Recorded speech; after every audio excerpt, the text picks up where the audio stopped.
오늘 말씀은 에훗 그리고 삼갈이라는 제목으로 하나님 말씀을 전하도록 하겠습니다.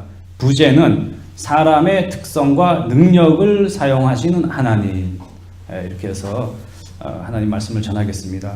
우리가 신앙생활 하면서 많은 성도들이 오해하는 것 중에 하나가 있습니다. 뭐냐면 하나님이 어떤 사람을 들어서 사용하실 때 이 사람에게 어떠한 특별한 성령의 능력을 부어준다고 생각을 하는 거예요. 예를 들면 어떤 성령의 은사, 예언, 축사, 계시, 환상 이런 것들을 통해서 그 사람을 성령으로 입히시고 그리고 그 사람을 그 능력으로 하여금 사용하신다고 생각하는데요. 사실은 이러한 능력을 입히는 경우는 매우 드뭅니다. 매우 드물어요. 이러한 성령의 능력이 나타나고 은사가 나타나고 예언, 환상이 일어나는 경우는 특별히 하나님께서 그 사람을 변화시키고 회심에 이르게 한다든지 아니면 중생, 거듭남의 특별한 은총을 부어주기 위해서 사용하는 거지, 대부분의 경우 80% 이상은 하나님께서 그 사람을 사용할 때는요, 그 사람의 특성, 그 사람의 능력을 통해서 하나님이 역사하시고 하나님 나라를 세워간다는 거예요. 그러므로 우리가 신앙생활 하면서 어떤 사람들은 계속 성령의 능력만 쫓아갑니다. 기도원에 가고 특별한 집회 가서 능력을 받으려고 그러고 예언의 은사를 받고 치유의 은사를 받고 축사의 은사를 받고 이런 것만 쫓아다녀요. 이거는 잘못된 겁니다. 이거는 하나님께서 필요하다고 했을 때 직접적인 개입으로 그 사람에게 임하는 거지, 대부분의 경우 하나님 나라를 위해서 하나님께서는 그 사람의 특징, 그 사람의 능력을 사용하신다는 거죠. 하지만 우리가 여기서 주의할 거는 어떠한 일을 하든지 하나님 나라를 위해서 우리가 신앙생활을 할 때는 성령으로 충만해야 된다는 거예요. 성령으로 충만. 하나님의 영이 충만히 임했을 때 우리의 마음에 근심, 걱정, 두려움이 없고 이 삶이 오히려 평강이 생기고 내가 어떠한 상황 속에서도 내가 감사함이 생기고 담대함이 생기는 거예요.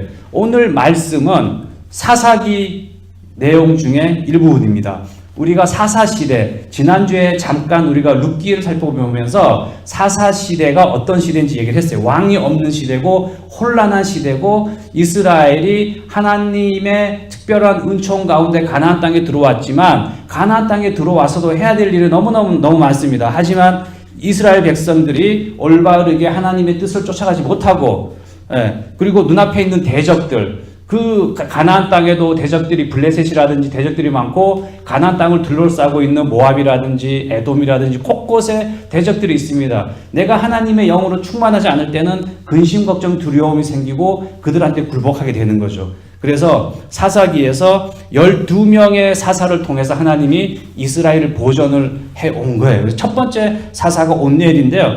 하나님이 이 온니엘이라는 사사를 들었을 때도 뭐냐면 사사기 3장에 나옵니다. 여호와의 영이 그에게 임하셨으므로 온니엘이 나가서 싸운다, 이렇게 돼 있는 거예요.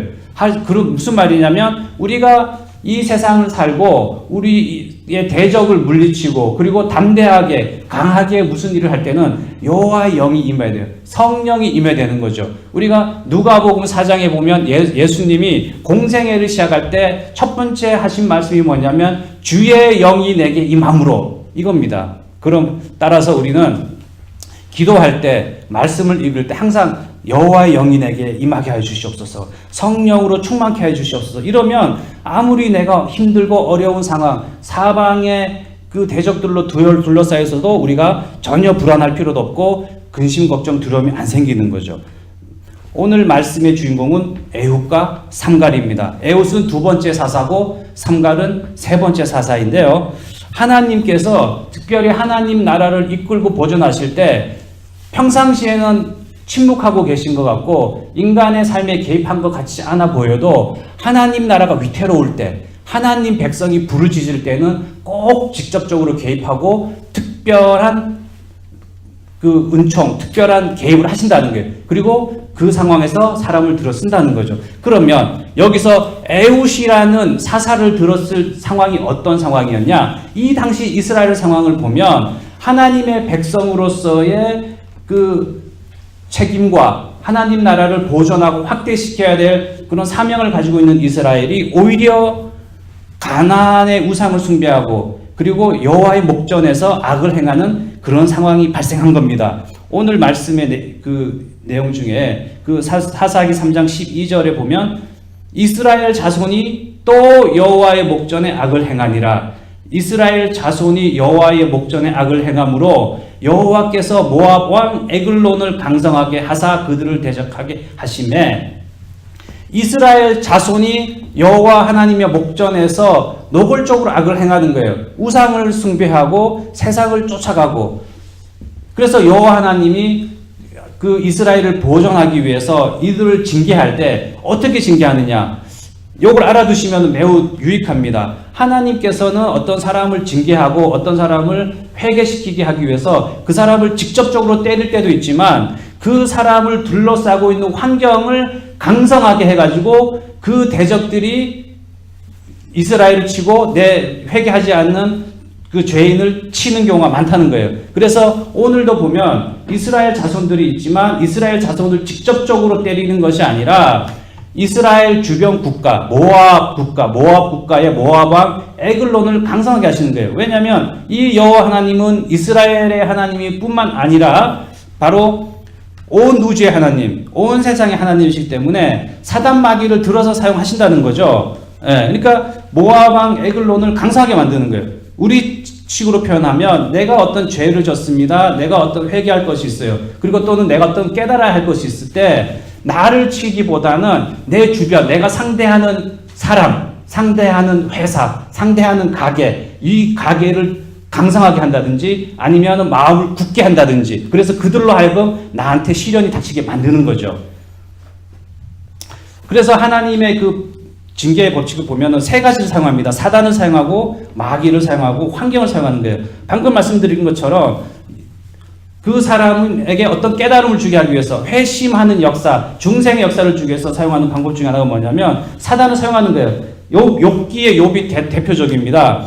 욥이 잘 살다가 어느 순간 폭삭 망했어요. 왜 망했느냐? 사단이 하나님한테 욥의 믿음을 시험해보자. 그랬더니 하나님이 그걸 억셉트 했어요. 그래서 하나님이 사단이 욥한테 시련 주는 것을 허용하신 거죠. 왜냐? 하나님은 욥이 이 시련을 통해서 회심이 있고 그리고 다시 한번 하나님을 귀로만 듣는 하나님이 아니라 눈으로 직접 보는 나의 하나님, 욥의 하나님이 되기를 바랬기 때문에 그런 거예요. 그리고 두 번째는 뭐냐면 마귀가 자기 자발적인 의지에 따라서 하나님의 백성을 치는 경우가 있습니다. 베드로전서 5장에 보면 나오는데요. 너희 대적 마귀가 우는 사자같이 두루다니며 삼킬 자를 찾나니 대적 마귀가 이스라엘 백성들, 하나님의 백성들만 돌아다니면서 찾는 거예요. 왜냐? 불신자들은 상관이 없습니다. 하지만 하나님의 백성, 하나님의 나라는 그 사단 마귀가 무너뜨리려 하기 때문에 그 백성들을 치는 것이 가장 효과적인 방법인 거죠. 이와 같이 마귀가 있고 또 한 가지 방법은 환경이에요.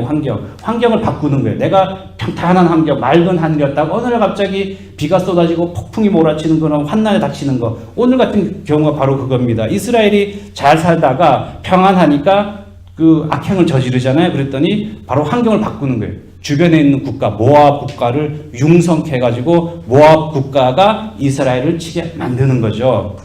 따라서 우리는 이 세 가지, 사단이라든지 마귀라든지 환경에 어떤 변화가 있다. 나한테 어떤 위기가 닥쳤을 때 우리가 분석을 해봐야 됩니다. 묵상하면서 분별을 해야 되는 거죠. 과연 이게 뭐 때문인가? 나의 죄악 때문이다. 그러면 해결해야 되고 나로 하여금 어떤 깨달음을 주고 나가 회심을 하고 중생하는 어떤 그런 역사를 일으키기 위해서 하나님이 특별히 직접적 개입을 하셨다. 그러면은 빨리 깨닫는 것, 그것이 바로 위기로부터 벗어나는 방법이겠죠. 오늘 이스라엘 상황이 바로 그겁니다. 이 죄악에 대해서 하나님이 이제 징계를 하시기로 한 거예요. 그랬더니 모압 왕이 이제 그 사사기 3장 13절에서 나오잖아요. 이제 암몬과 아말렉 자손들을 모아가지고 와서 이스라엘을 쳐서 종려나무 성읍을 점령한지라. 그러니까 이제 그 대적들이 이제 짝을 진 거예요. 연합군을 만든 거예요. 그러니까 이제 이스라엘이 고립을 당하는 거죠. 이스라엘 백성은 이제 고립되어 있는 상황에서 이 모압 왕이 암몬과 아말렉까지 다 이제 연합군을 만들어 와가지고 이스라엘을 치러 온 거예요. 그래서 종려나무 성읍을 점령한지라. 이 종려나무 성읍이 바로 여리고입니다. 여리고. 여리고는 뭐냐면 모압 땅에서 이제 이스라엘로 그 가나안 땅에 들어가는 첫 번째 관문이에요. 관문. 예, 이 관문을 점령을 한 거예요. 그래서 이제 그 이스라엘이 이제 고난이 생긴 겁니다. 이제 힘들잖아요. 그래서 이제 15절에 이스라엘 자손이 이제 너무너무 힘드니까 여호와 하나님께 부르짖는 거예요. 뭐라고 하냐면 이스라엘 자손이 여호와께 부르짖음에 여호와께서 그들을 위하여 한 구원자를 세우셨으니 그는 곧 베냐민 사람 게라의 아들 왼손잡이 에훗이라. 우리가 삶에 고난이 생기면 부르짖어야 되는 거예요. 예. 그러니까 이제 18년 동안 모압 에글론을 섬겼는데 이제 1, 2년이면은 뭐 참고 지나가겠지만 18년 발음이 좀 제가 제대로 해야 되는데 18 years 이렇게 하니까 이제 너무너무 힘든 거예요. 예. 그래서 이제 부르짖은 거예요. 안타까운 건 조금 더 일찍 부르짖었으면 그만큼 그 고난이 짧아졌을 텐데 버티다가 더 이상 못 버티니까 이제 부르짖은 거죠. 제가 아까 말씀드렸죠. 여호와 하나님이 언제 직접적 개입을 하느냐? 바로 첫 번째는 하나님 나라가 위기에 처했을 때, 하나님 나라, 그 이스라엘, 그리고 지금으로 따지면 우리도 크리스찬 커뮤니티가 위기에 처했을 때 하나님이 직접적 개입을 하고, 두 번째 뭐냐면 내가 부르짖을 때, 그럴 때 여호와 하나님이 개입을 하는 거죠. 그래서 이제 그 구원자를 세웠는데 누구냐면 베냐민 사람 게라의 아들 왼손잡이 에훗이라. 이스라엘 백성들이 많은데 왜 하필이면 베냐민 사람이었을까요? 왜 하필이면 왼손잡이 에훗이었을까요? 이걸 한번 우리가 살펴볼 필요가 있습니다. 수많은 이스라엘 자녀들이, 백성들이 있고 수많은 크리스찬들이 있지만 하나님이 특별히 선택한 사람, 이 사람을 들어서 써야 되겠다 했을 때 분명하게 이유가 있는 거예요. 아무나 들어 쓰는 게 아닙니다. 특별한 이유 가운데서 하나님께서 이 사람이 그 위기로부터 벗어나게 해줄 수 있는 도구다, 일꾼이다 라고 생각했을 때 그 사람을 쓰는 거죠. 그래서 왜 베냐민 사람이냐? 그거는 뭐냐면 바로 종려나무 성읍 여리고가 베냐민 사람들이 거주하고 있는 지역이었어요. 그러니까 이 모압 왕을 물리치기에 가장 적절한 사람이 베냐민 사람인 거죠. 베냐민 땅에 살고 있으니까 모압 왕을 물리칠 수 있는 그런 지리적 조건이라든지 환경을 잘 알잖아요. 우리가 세계의 중심지 즉 어디입니까? 뉴욕이잖아요. 예. 우리가 뉴욕에 살고 있는 것도 우리가 신앙적으로 바라보면 다 이유가 있는 거예요. 이 뉴욕이 망하고 뉴욕이 완전히 그 세속적으로 그리고 죄로 그 수많은 악행들로 가득 차면은 이 세상이 위험한 거죠. 그러니까 세계의 중심지인 뉴욕이 만에 하나 위기에 처했다. 그러면 뉴욕을 제대로 이끌어 나갈 수 있는 사람은 뉴욕에 있는 사람 중에 한 명이 될 가능성이 많다는 거죠. 오늘 말씀에 따르면. 그래서 이 뉴욕에 있는 사람 중에 한 명을 택해서 뉴욕을 변화시키고 그게 점점 이제 퍼져나갈 수가 있겠죠. 또 다른 이유는 뭐냐면 제가 말씀을 준비하면서 그겁니다. 그 사람들이 뉴욕을 소돔과 고모라라고 하면은 이제 온갖 악행이 만연한 나라, 지역을 말하는 거죠. 이 소돔과 고모라를 하나님께서 멸하시겠다고 했을 때 아브라함이 그랬어요.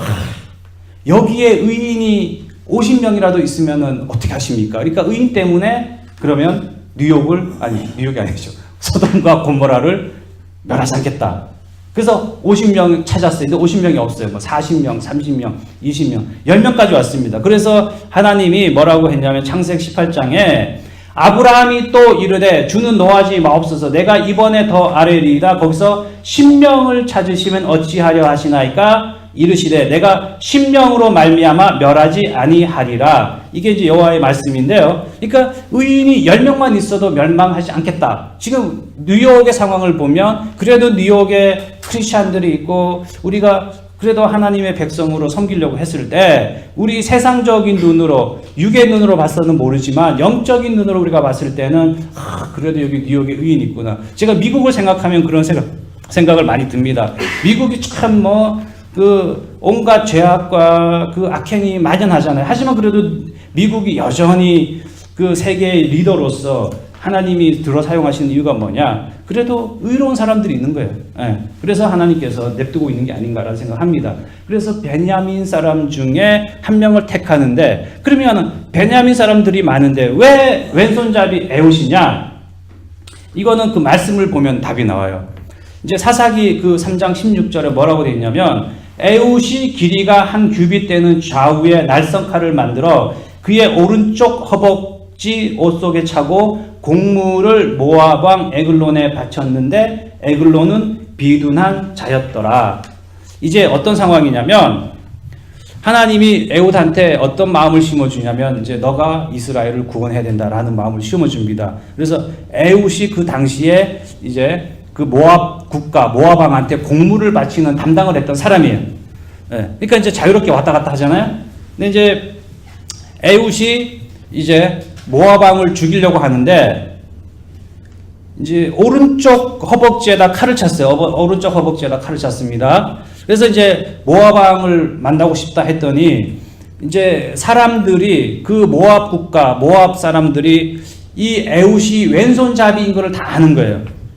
왼손잡이 하면은 지금 우리 생각으로는 뭐 오른손잡이가 아니면 왼손잡이라 이렇게 생각하지만 불과 몇십 년 전 한번 생각을 해보세요. 왼손잡이는 거의 장애인이었어요. 놀림을 많이 받았어요. 여기 왼손잡이 있습니까? 저는 양손잡이에요. 저는 글 쓸 때는 오른손인데 공 던질 때는 왼손으로 던지고 뭐 그래요. 그래서 이제 어렸을 때는 놀림을 받았어요. 이렇게 왼손으로 공 던지고 그러면 막 저기 오른손으로 던지라고 막 그러고 이제 훈련하지 않습니까? 그래도 다행히 밥 먹을 때 숟가락 젓가락은 오른손으로 하니까 덜했지만 어떤 애들 보면 왼손으로 먹는 애들 보면 맨날 혼나잖아요. 부모한테 오른손으로 연습하라고. 그러니까 왼손잡이가 그 당시만 해도 거의 장애인이에요. 장애인. 그러니까 이제 그 멸시당하는 거죠. 그래서 바꿔라. 그때의 기억을 떠오르면 됩니다. 그러니까 에웃이 왼손잡이니까 거의 장애인이에요, 장애인. 그 당시의 시각으로 보면. 그러니까 아무도 에웃이 위협적인 사람이라고 생각이 안 되는 거예요. 에웃의 특징, 에웃의 그 특성이 뭐냐면 바로 왼손잡이였다는 거예요. 그래서 오른쪽 허벅지에 칼을 메고 딱 들어가니까 그 모압 사람들이 경계를 안 하는 거예요. 왜냐면은 오른쪽 칼을 놔두면은 보통 오른손잡이가 칼을 탁 이렇게 뽑아가지고 가잖아요. 근데 이제 이 에웃은 왼손잡이니까 아무 경계 없이 들어가는 거죠. 왼손으로 이렇게 오른쪽 그 허벅지에 있는 칼을 뽑아가지고 이제 모압 왕 에글론을 이제 죽이게 됩니다. 이게 하나님의 방식인 거예요. 여기서 우리가 캐치해야 될 게 뭐냐면 하나님은 그 사람의 특징, 그 사람의 특성을 사용하신다는 거예요. 우리도 알게 모르게 나만이 가지고 있는 핸디캡, 장애가 있을 수가 있단 말이죠. 왼손잡이일 수도 있는 거고. 또는 이제 그 요즘식으로 말을 하면은 뭐 실향민들, 뭐 부모가 어디 북한 쪽에 있어. 그러면은 이제 나만의 그 아픔이 있잖아요. 아픔. 그러면 이제 그 실향민에 대해서 더 마음이 애틋하고 이런 것처럼 북한에 대해서 애틋하고 아니면 나의 자녀가 예를 들면은 뭐 발달 장애라든지 어떤 그런 게 있다. 그러면 이제 발달 장애 아이들에 대한 더 애틋한 마음이 생기고 이와 같이 하나님이 어떤 사람을 사용할 때는 그 사람의 특성을 사용하신다는 거예요. 그래서 우리가 한번 생각을 봐야 된다는 거죠. 과연 내가 가지고 있는 어떤 장애, 핸디캡 이것이 육의 눈으로 봤을 때는 그야말로 좀 장애고 힘든 것일 수도 있지만은 우리가 영의 눈으로 바라봐서 하나님의 시각으로 바라보면 이것이 바로 하나님 나라를 위해서 쓰임 받을 수 있는 도구가 될 수가 있다는 거예요. 예. 우리가 사도 바울도 마찬가지입니다. 사도 바울도 그 다메섹 회심 사건 이후에 이스라엘 예루살렘에서 예수님의 제자들과 같이 교제하고 싶었지만 이스라엘에 있는 그 예수님의 제자들이 안 껴져요. 왜냐하면 사도 바울은 이스라엘 그 사람이 1세가 아니에요. 1.5세, 2세 거의 그 헬라 지역에서 살던 다소에서 살던 그런 그 요즘식으로 말하면은 1.5, 2세기 때문에 안 껴줍니다. 그러니까 사도 바울 자기 핸디캡이 있는 거예요. 그래서 나도 그냥 이스라엘 백성들하고 그 이스라엘 땅에서 복음을 전하고 싶은데 자기가 그 문화도 다르고 또 랭귀지도 헬라 랭귀지 쓰고 그러니까 자기가 처음에는 이제 가슴이 아팠던 거죠. 자기 핸디캡이었죠. 하지만은 그게 나중에 하나님의 그 계시로 깨달으니까 내가 가야 할 곳은 이스라엘이 아니라 이방 땅이구나. 그래서 그때부터 이제 선교를 향하게 된 거죠. 그러니까 나의 특징, 나의 특성을 잘 이용하면은 하나님 나라에게 크게 쓰임 받는 거예요. 우리가 1세로서 미국에 있다. 그러면 1세로서 미국에 있는 이유가 있는 겁니다. 이게 세상적으로 먹고 살기 위해서 있다 그러면 아무 의미가 없지만 하나님 나라를 위해서 우리가 해야 된다 했을 때 1세들이 가지고 있는 장점들이 이게 많잖아요. 우리가 비록 영어는 안 되지만 어떤 공동체 의식 그리고 이제 그 섬기고 그 케어하고 이런 것들을 잘 하잖아요. 그러니까 이제 그런 것들을 잘 사용하면 하나님 나라를 위해서 쓰임 받을 수 있다는 거죠. 이제 그 다음 인물이 뭐냐면 삼갈이에요. 삼갈은 이제 세 번째 사사인데 이 삼갈도 상당히 흥미가 있습니다. 사사 삼갈 들어봤어요? 못 들어봤죠. 제가 30년 목회하신 목사님한테 혹시 삼갈 아십니까? 그랬더니 삼갈이 누구지 잘 모르겠는데 그러시더라고요. 왜냐하면 모르실 수밖에 없어요. 딱 한 절만 나와, 한 절. 바로 사사기 3장 31절 한 절에만 나오는데요. 뭐라고 나오냐면 에훗, 우리가 방금 얘기했잖아요. 왼손잡이 에훗 후에는 아나스의 아들 삼갈이 있어 소모는 막대기로 블레셋 사람 600명을 죽였고 그도 이스라엘을 구원하였더라. 아멘. 세 번째 사사가 삼갈인데요. 이 삼갈도 상당히 흥미로운 사람입니다. 많은 사람들은 모르지만 그래도 사사 시대에 12명 사사 중에 세 번째 사사고요. 그리고 이스라엘을 구원했다라고 하나님이 말씀하셨어요. 오늘 그 성경에 따르면. 그러면 삼갈이 어떤 사람이냐 이제 봐야겠죠. 삼갈은 소모는 막대기로 블레셋 사람 600명을 죽였고, 그러니까 이제 소모는 막대기, 모는 막대기 있잖아요. 우리 그 혹시 아세요? 농촌에 우리 잘 모르시나요? 농촌에 가면 소모는 막대기 이렇게 있잖아요. 그걸로 이렇게 블레셋 사람 600명을 죽였고, 이게 무슨 말이냐면 이 삼갈은 농부예요. 농부. 예, 농부. 그러니까 평생을 소모는 일만 했던 사람이에요. 그러니까 막대기를 잘 휘두르겠죠. 잘 이해가 안 가나요? 그러면 우리가 이제 농촌을 생각하면 낫, 벼베기 할 때 낫을 쓰잖아요. 낫. 우리식으로 표현하면 낫으로 600명을 죽인 거예요. 또는 광부다. 광부는 삽질을 잘하잖아요. 꽃갱이질하고 삽질하고 꽃갱이와 삽으로 600명을 죽인 거예요. 무슨 말이냐면 하나님이 이스라엘을 구원하고 하나님 나라를 유지하는데 사용하는 그 일꾼들, 그 도구들은 아까 처음에 말씀드렸던 무슨 대단한 능력을 입히시고 사용하는 게 아니라는 겁니다. 그 사람이 가지고 있는 특성과 능력을 사용하시는 거예요. 이 삼갈이 가지고 있는 능력은 바로 소모는 막대기, 아주 그 막대기를 무진장 잘 사용하겠죠. 그래서 이 막대기 하나로 대적을 물리쳤다는 거예요. 예. 그리고 그 삶의 현장에서 내가 소모는 일을 하고 있을 때 하나님이 부르신 거예요. 무슨 뭐 젊었을 때부터 뭐 나는 하나님의 일꾼이 될 거야, 하나님의 선지자가 될 거야 해서 뭐 어디 가서 교육받고 훈련받고 이런 게 아니라는 거예요. 있는 그 자리에서 하나님이 부르신 겁니다. 이와 같은 훌륭한 하나님의 일꾼들이 한두 명이 아니에요. 엘리사 아시죠?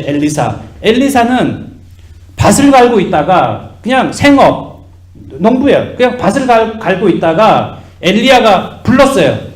그러니까 이제 그때부터 엘리야를 쫓아다니면서 선지자의 그 사역을 시작했고, 아모스 선지자도 마찬가지입니다. 아모스 선지자도 그냥 농부였어요. 그러니까 생업 현장 속에서 하나님이 부르셨다는 거. 그리고 두 번째가 뭐냐면 바로 그 생업 현장에서 부른 일꾼들의 그 능력을 사용하신다는 거예요. 예. 그래서 소모는 막대기로 그렇게 블레셋 사람 600명을 죽였고, 이로 인하여서 이스라엘이 이제 그 구원을 받는 하나님의 그 놀라운 역사가 있었던 거죠.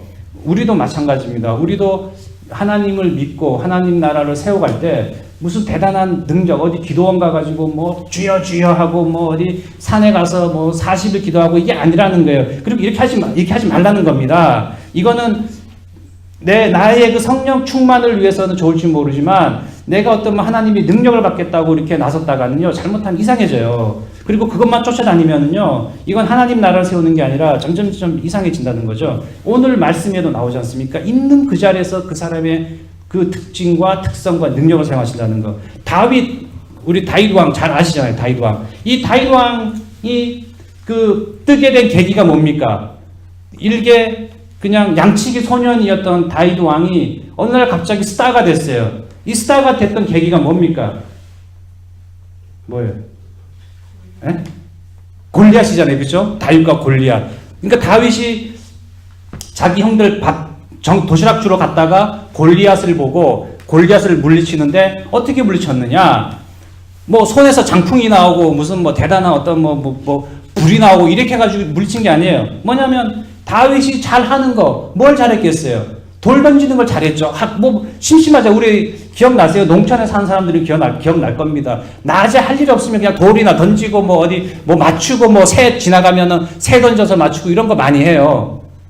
다들 도시에 사셔가지고 잘 모르시는 것 같은데 그런 걸 많이 한다는 거죠. 그러니까 다윗이 돌을 잘 던졌어요. 그러니까 하나님이 골리앗을 물리치는데 바로 다윗의 그 특성, 능력을 사용해서 돌을 던지게끔 해서 그 이마에 정통으로 맞아가지고 이제 그 골리앗이 무너진 거죠.